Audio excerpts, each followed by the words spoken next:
जय हिंद। मैंने अभी तक आप लोगों को बेसिक सब कुछ बताया। जो भी क्लास 10th के मैथ में हर एक हेडिंग को, जो हर एक चैप्टर को, वो हर चैप्टर के बेसिक को सबको समझा दिया। अब आज से आप लोगों की शुरुआत हो रही है अध्याय की। अब अध्याय में सबसे पहले बालाजी प्रकाशन से हम इस अध्याय का प्रारंभ करते हैं, जो आप लोग एकदम शानदार तरीके से इसका स्वागत कर रहे हैं, इसका इंतजार भी कर रहे हैं और इसको बखूबी देख रहे हैं कि आप लोग इसको बहुत ही बेहतर ढंग से किया जाए। और ये सब करने में बहुत ही ज्यादा मजा आने वाला है, क्योंकि इससे पहले हमने बेसिक जान लिया है। अब जो जान लिया है वही तो हमने ठान लिया है, और जो ठान लिया है उसको 95 प्लस लेकर जाएंगे, इसको मान लिया है ना। इसको याद रखना। अब चलिए अब देखते हैं पहला सवाल हमारा, very short answer type question. इसका पहला सवाल क्या है कि 1152 व 1664 को पूर्णतः विभाजित करने वाली सबसे बड़ी संख्या ज्ञात कीजिए। सिंपल, सबसे बड़ी संख्या ज्ञात करना है, सबसे बड़ी संख्या ज्ञात करना है। तो बताइए सबसे बड़ी संख्या ज्ञात करने के लिए क्या करेंगे? हम एचसीएफ निकालेंगे, हाईएस्ट कॉमन फैक्टर, है ना। आराम से हो जाएगी बड़ी संख्या ज्ञात करने के लिए। तो आइए देखते हैं, सबसे पहले हम इसका हाईएस्ट। अब ये बताओ हम इसको कौन सा भाज्य रखे, कौन सा भाजक? तो यहां पर जो सबसे छोटा कौन सा है, तो 1152 को 1664 इसी तरह करेंगे ना, से भाग दे दें तो कितने टाइम जाएगा? 1 टाइम। 1152, 2 से 4 से 2 गया 2, और 6 से 5 गया 1, 6 से 1 गया 5, 1 1 5 2, 5 2 जा 10, 2 टाइम लेकर जाएं, 2 2 जा 4, 2 1 जा 2, 2 5 जा 10। यहाँ 12 से 4 गया 8, और यहां से यहाँ 2 से 2 गया, ओ 4 से 2 गया 2। अब यहाँ कुछ बचेगा 1 1 बचेगा, यहाँ कुछ नहीं। तो 5 1 2, इसको कितनी टाइम लेकर जाएं?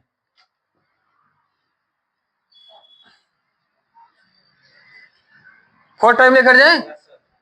चलो 4 टाइम लेकर जाते हैं। 4 8 4 जा 32 के 2 कैरी 3, और 4 2 जा 8 3 11 के 1, 4 1 जा 4, ओ 4 1 जा 4 1 5 हो गई ना, ये 0 आ गई रिमाइंडर। तो हमारा क्या हुआ? 128। एचसीएफ कितना हो गया? 128। एचसीएफ हमारा 128। देखिए यही आ रहा है। अब ये देखते हैं, किसी धनात्मक पूर्णांक यम के लिए वह रूप ज्ञात कीजिए जिसमें प्रत्येक धनात्मक सम पूर्णांक को लिखा जा सके। तो भैया इसके लिए मैंने सम के लिए बेसिक बताया था। अगर धनात्मक पूर्णांक, मैंने इंटीजर जो बताया था आपको, इंटीजर क्या बताया था? एक तो निगेटिव इंटीजर, एक पॉजिटिव इंटीजर, दो बताया था ना। एक निगेटिव इंटीजर और दूसरा पॉजिटिव इंटीजर, ये बताया था। इन निगेटिव में क्या होगा? -1 -2 -3 -4 -5, यही होगा ना, है ना। ये डॉट डॉट यही इनफाइनाइट तक हो जाएगी ना। और पॉजिटिव में क्या होगा? प्लस में 1 2 3 4 5 6 डॉट डॉट इनफाइनाइट तक हो जाएगी ना। अब यही ये कह रहा है कि किसी धनात्मक पूर्णांक यम के लिए वह रूप ज्ञात कीजिए जिसमें प्रत्येक धनात्मक समपूर्णांक को लिखा जा सके। समपूर्णांक के लिए हमें क्या पता होना चाहिए कि यहां मान लो, माना यम इक्वल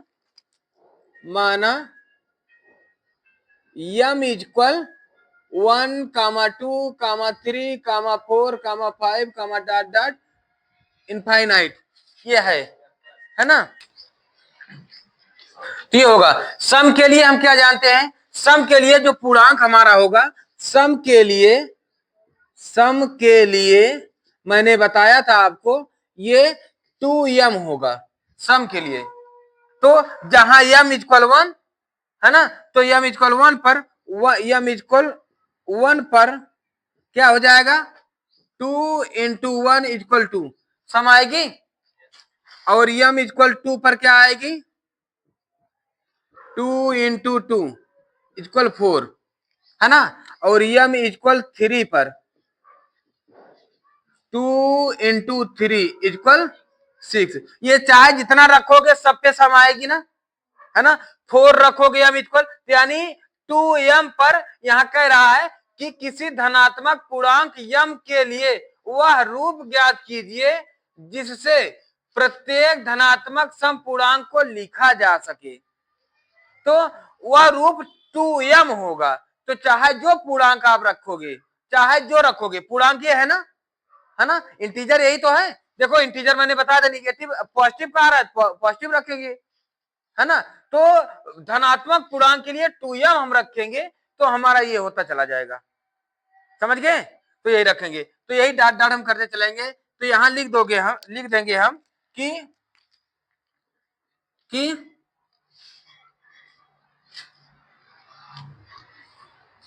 2m के लिए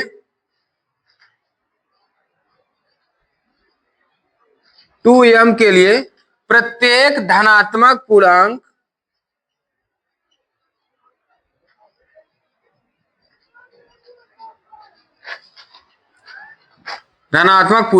पूर्णांक का रूप सम ही आएगा, समझ गए। अब इसके बाद कह रहा है अगला क्वेश्चन हमारा कि किसी धनात्मक पूर्णांक, इसी यही है, किसी धनात्मक पूर्णांक यम के लिए वह रूप ज्ञात कीजिए जिसमें प्रत्येक धनात्मक विषम पूर्णांक को लिखा जा सके। मतलब अब ऐसा कोई हो जिसमें पूर्णांक विषम आए। अब ये बताओ, ये सम होता जा रहा है ना, अगर इसी में एक जोड़ दे तो ये विषम होता जाएगा, विषम होता जाएगा कि नहीं होता जाएगा, है ना। यानी अगर ये सम होता जा रहा है तो इसी में 1 जोड़ दे हम तो 2 1 3 हो जाएगी, 4 1 5 हो जाएगी, है ना, 4 1 5 हो जाएगा, 6 1 7। तो यानी ये सब विषम आएगी ना, है ना, सब 8 आएगी ना, आएगी कि नहीं आएगी, है ना। बस यही कह रहा है। तो यानी कहने का मतलब है कि हम यही प्रक्रिया यहां पूरा कर लें कि माना धनात्मक पूर्णांक यम बराबर 1, 2, 3, 4, 5, 6 डॉट डॉट इनफाइनाइट तक कोई भी ले लो, है ना, के लिए माना 2m प्लस 1 है, 2m प्लस 1 पर क्या हो जाएगी, 2m प्लस 1 पर यहां m इक्वल 1 पर क्या हो जाएगा, 2 इंटू 1 प्लस 1 इक्वल क्या हो जाएगा, 2 1 जा 2 1 3, और m इक्वल 2 पर 2 इंटू 2 प्लस 1 इक्वल 5। तो इसी तरह से बढ़ता चला जाएगा ना, है ना।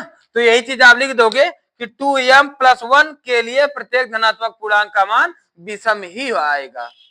समझ गया इस बात को, है ना। जल्दी से इसका स्क्रीनशॉट ले लो तो अगला सवाल होता है।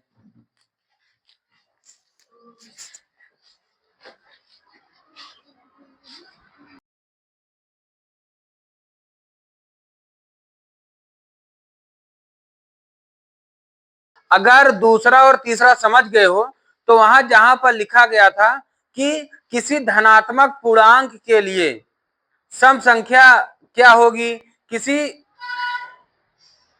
अगर आप लोग तीनों सवाल को समझ गए थे, तीनों सवाल बताया, अगर समझ गए हैं आप लोग तो पहले दूसरा और तीसरा सवाल जैसे बताया गया था, किसी धनात्मक पूर्णांक के लिए यम का मान कब सम होगा, अब कब विषम होगा। तो यही अगर समझ गए हो आप तो दिमाग लगाना। तो अब की बार आप लोगों का होमवर्क है, ये आप करना और हमें कमेंट करके बताना कि कौन सी संख्या जहां पर धनात्मक थी ना वहीं पर आपको ऋणात्मक पूर्णांक के लिए, किसी ऋणात्मक पूर्णांक के लिए यम का मान कब सम होगा और कब विषम होगा।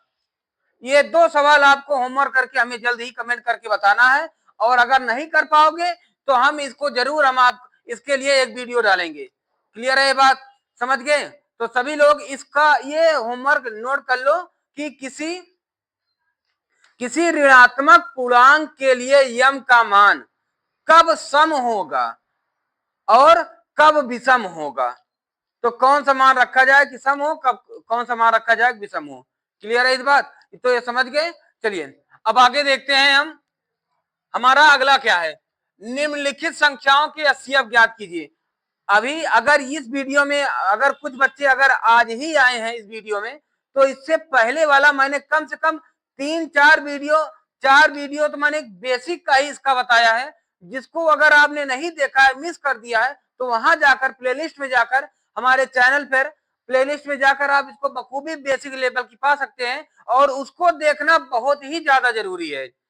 और बेसिक में मैंने ट्रिग्नोमेट्री का भी बताया है, लीनियर इक्वेशन का भी बताया है, क्वाड्रेटिक का भी बताया है, जिसको आपको समझना बहुत ज्यादा जरूरत है। अगर उसको समझ गए हो, नहीं देखे हो तो जरूर देखना, समझ गए हो तो यहाँ पर आपके लिए बल्ले बल्ले है, फिर रुकना नहीं है कहीं, है ना। फिर जितना बताऊंगा सवाल सब तो पढ़ने वाली पल्ले है भैया, है ना, फिर तो आपकी बल्ले बल्ले। ठीक, चलिए तो अब देखते हैं अगला सवाल। 405 व 2520 यानी 25-20 का HCF निकालो। तो HCF निकालो, जो कम है भैया उसी को भाजक कर दो। तो 2520 ये कर दोगे ना भैया, है ना। अच्छा ज्यादा दूर हम ना जाए, नहीं तो ये भी है पड़ोसी साहब। तो ये 405 2520 है ना। कितनी टाइम लेकर जाएं? 6×5 = 30 के शून्य, और शून्य 3 यहाँ होगा, है ना। और 6×4 = 24 यही होगी ना। तो यहाँ 0, यहाँ 12 से 3 गए 9, है ना। अब बाकी ये 0 हो जाएगा, 0 हो जाएगा, तो इसको 0 ना लिखो नहीं तो कंफ्यूज हो जाओगे। तो ये 405, इसको कितनी टाइम लेकर जाएं? 94 टाइम। ये 0, यहाँ 5, यहाँ 10 से 6 गया 4, यहाँ कुछ नहीं, यहाँ 90, ठीक है ना। तो 2 जा 90, तो ये 45 इसका आएगा, हाईएस्ट कॉमन फैक्टर इसका 45। ये अब इसको देख लेते हैं, इसका इंक हम बदल लेते हैं। तो ये जो छोटा इसको हम इधर रखते हैं 960, और जो बड़ा इधर रखते हैं 75, ठीक है ना। तो अब कितनी टाइम लेकर जाए? 1 टाइम।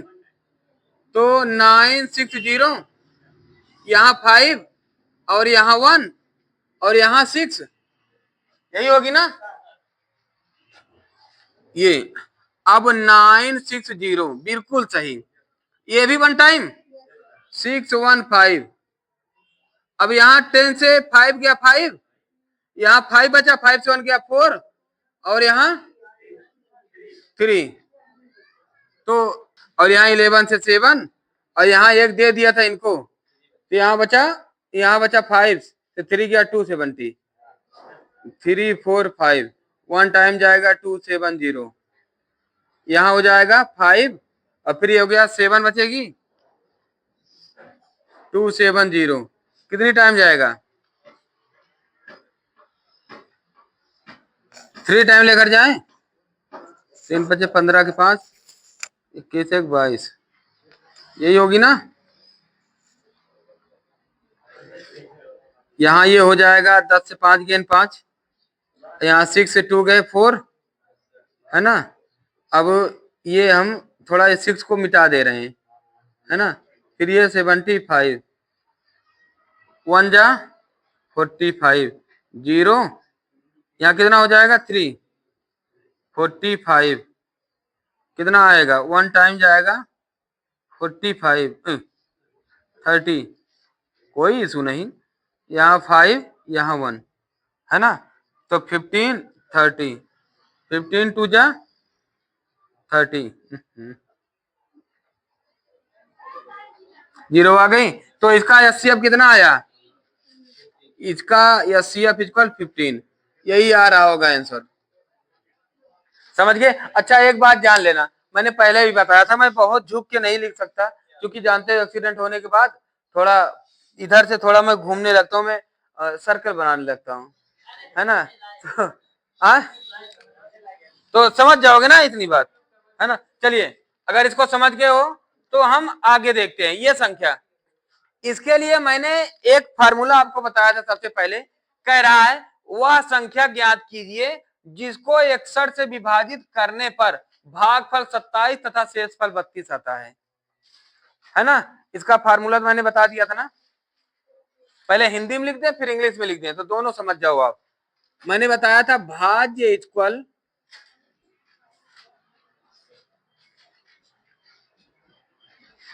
भाजक गुणे भागफल प्लस शेषफल। देखिए वही चीज अब लिख दिया हूं कि देखो भाज इक्वल भाजक गुणे भागफल प्लस शेषफल, है ना। इसको इसका भी थोड़ा एक बना दो, तो ये जो होता है, यहां होता है भाज्य, है ना, यहां होता है भागफल और यहां होता है भाजक, और फिर यहां होता है, और इसे कहते हैं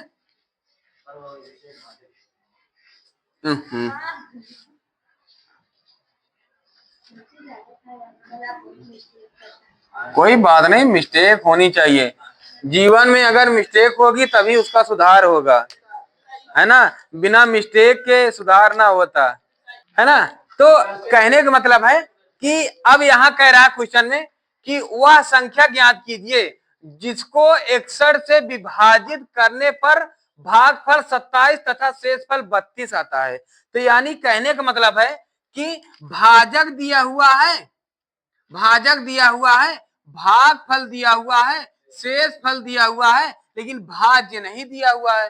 तो हम इसी फार्मूला पर रख के लगा लेते हैं ना, है ना। तो क्या क्या हमें दिया हुआ है, देखो, तो भाजक हमारा क्या है कि वह संख्या ज्ञात कीजिए जिसको 61 से विभाजित करने पर, 61 से, यानी 61 से विभाजित करने पर भाजक हमारा 61 इंटू भागफल कितना 27, क्वोटिएंट हमारा 27 एंड प्लस रिमाइंडर हमारा कितना है 32।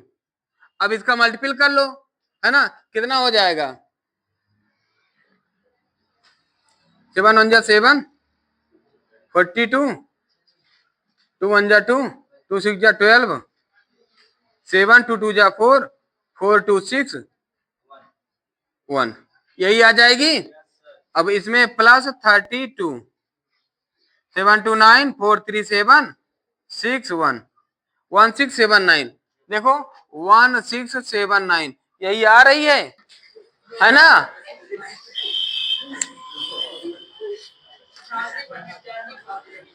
समझ गए? तो अब इसी तरह ये भी है, ये क्या कह रहा है कि संख्या 1365 को किस संख्या से विभाजित किया जाए कि भागफल 31 और शेषफल 32 आ जाए, किस संख्या से, यानी भाजक हमारा डिवाइजर पूछा जा रहा है ना, डिवाइजर पूछा जा रहा है ना, तो डिवाइजर के लिए हम क्या लगाएंगे, देखो हम लगा देंगे यही सवाल कि भाज्य इक्वल हमारा क्या है ना, यहां पर लिख लो अगर लिखना हो, भाज्य इक्वल क्या है 1365, और हमारा भाज विभाजित किया जाए, यानी भाजक हमारा पूछा जा रहा है, भाजक पूछा जा रहा है और भागफल दिया हुआ है, भागफल दिया हुआ है, शेषफल भी दिया हुआ है,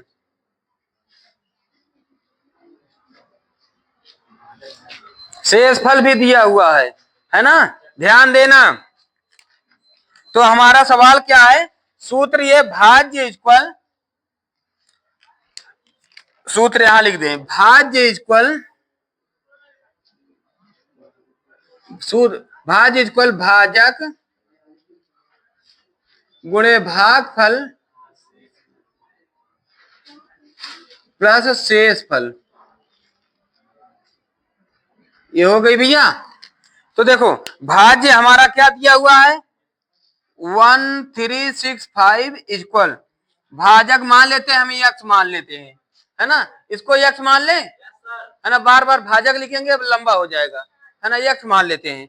और भागफल हमारा कितना दिया हुआ है 31 प्लस शेषफल कितना दिया हुआ है 32, है ना, इसको इधर लाओगे 32 को तो 1365 माइनस 32 इक्वल यक्स इंटू 31, ये सब्ट्रैक्ट करोगे कितना हो जाएगा 5 से 2 गया 3, 6 से 3 गया 3, 1 3, अब ये 31 लाओ यहाँ डिवाइड हो जाएगा 31 इक्वल यक्स, अब इसको डिवाइड कर दो कितनी टाइम जाएगा, तो 4 टाइम लेकर जाओगे तो 4 1 जा 4, 4 3 जा 12 हो गई। यहाँ इसको सब्ट्रैक्ट करोगे 13 से 4 गया 9, और यहाँ 2 से 2 गया कुछ नहीं, ये भी कुछ नहीं, अब यहाँ 3 उतार लो, 3 टाइम लेकर जाओगे 3 1 जा 3, 3 3 जा 9, तो इसका मान कितना आ गया यक्स इक्वल 43, देखो यही आ रहा होगा और सरासर यही आ रहा होगा, है ना, बिल्कुल यही आ रहा है।